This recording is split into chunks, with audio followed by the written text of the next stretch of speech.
এখানে যখন পানিটা জমে তখন এই পানিটা ক্লিয়ার হইতে আপনার মিনিমাম না হলো 8 থেকে 9 ঘন্টা লাগে। সড়কতে মানে নৌকা চালাইতে পারবো এরকম অবস্থা হয়ে যায়। যে সরকারে আসে এটা করে লাইন থাকবে না, এটা থাকবে না, কিন্তু কাজ হয় না, কোনো কাজ হয় না। দোকান যদি না চালাইতে পারে তখন তো কর্মচারী চালানো কষ্ট হয়ে যায়।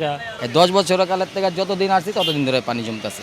এমন সময় আছে দেখা যায় সকালবেলা দোকান খুলছি, দুপুরে বৃষ্টি হয়েছে, দোকান বন্ধ করে চলে যেতে হয়েছে, কিছু করার নেই। এখানে যখন মনে করেন বৃষ্টি হয়, বৃষ্টি হওয়ার পরে যে পানিটা জমা যায় তখন আমরা দোকানদারি করতে পারি না, ক্ষতিগ্রস্ত হয়ে যায়। কাপড় চোপড় অনেক সময় ভিজা যায়, ওটা ক্ষতিগ্রস্ত, এটার পরবর্তীতে আমরা বিক্রি করতে পারি না, ওটা নষ্ট হয়ে যায়। ভারী বৃষ্টি যখন হয় তখন অনেক পানি জমা যায়, আপনার প্রায় আডুহমানের উপরে হয়ে যায় পানি, তখন মার্কেট সব দোকানদাররা মিলেই মনে করেন ক্ষতিগ্রস্ত। শুধু নিউ মার্কেট এলাকায় নূরজাহান মার্কেটের সামনে ঢাকা কলেজের অপর সাইড, এই সাইডটাই আপনার একটু সমস্যা। এখানে যখন পানিটা জমে তখন এই পানিটা ক্লিয়ার হইতে আপনার মিনিমাম না হলো 8 থেকে 9 ঘন্টা লাগে এই পানিটা পরিষ্কার হইতে। তাহলে ওই দিন তার দোকানদার হয় না, ওই দিন পুরো দিনটাই মনে করেন শেষ।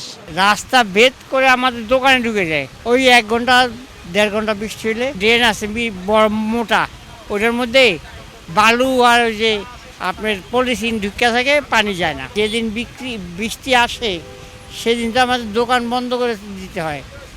ধরেন দুপুর আইলো, দুপুরে আওয়ার পরে ওই পানিটা নামতে নামতে রাত্র 9টা, ইভেন কি সকালবেলাও নামে, তো আমাদের দোকান বন্ধ থাকে। ভাড়াও বেশি, কাস্টমারও বেশি, কিন্তু ওই পানি থাকলে আর কাস্টমার তো আসে না, ঢুকতে পারে না। পরিমাণ হইলে বৃষ্টি এনে পানি জমে, কারণ এনে পানি নামার তো জায়গা নাই। একটু বেশি পানি হইলে আমাদের এই জায়গায় এতটুকু পানি আসে হয়ে যায়, মানে হাঁটুর নিচ পর্যন্ত পানি হয়ে যায়। সড়কতে মানে নৌকা চালাইতে পারবো এরকম অবস্থা হয়ে যায়। না, ব্যবসা তো তখন আর করাই যায় না, কারণ এখানে পানি নিচে পানি, আমাদের কাস্টমার তো ঢোকার চান্সই পায় না। মানুষ হাঁটাচলা করে, ক্রেতারা হাঁটাচলা করে, দোকানদার আছে।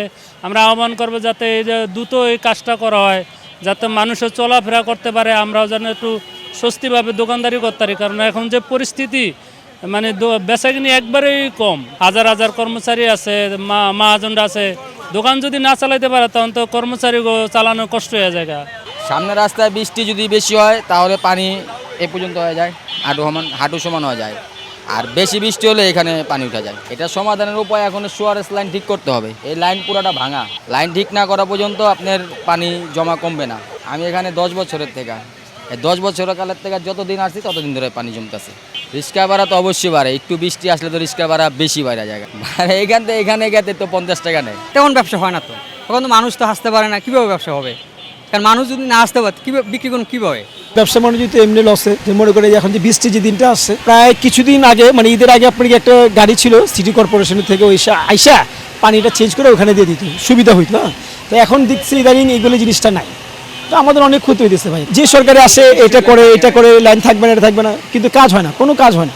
সরকার তো নতুন সরকার আসছে, উনি বসতে বসতে সময় লাগে, ঠিক না? তারপর অনেক কার্যক্রম যদি এখানে হয় উনি দেখবে এই জিনিসটা। তো এই নিউ মার্কেটে প্রতিদিন যে সেল হয় আশেপাশে মার্কেট থেকে অনেক, মানে অর্ধেকে বৃষ্টি পানি পড়লে জমে গেলে অর্ধেক থেকে অর্ধেক নেমে যায়। এইখানে দীর্ঘ 17 বছর যাবৎ আমরা অনেক ক্ষতিগ্রস্ত আছি। এইখানে সরকার আসে, সিটি কর্পোরেশন থেকে গাড়ি আসে কোনো রকম এই পারের পানি ওই পারে নিয়ে ফেলে দেয়, কিন্তু এইখানে কোনো কার্যকরী হচ্ছে না। 17 বছরও হয় নাই, এখনও হচ্ছে না। আমরা চাই এই জায়গাটাকে আপনারা একটু দেখেন, সরকার যদি জায়গাটা দেখে আমাদের অনেক উপকার হয়।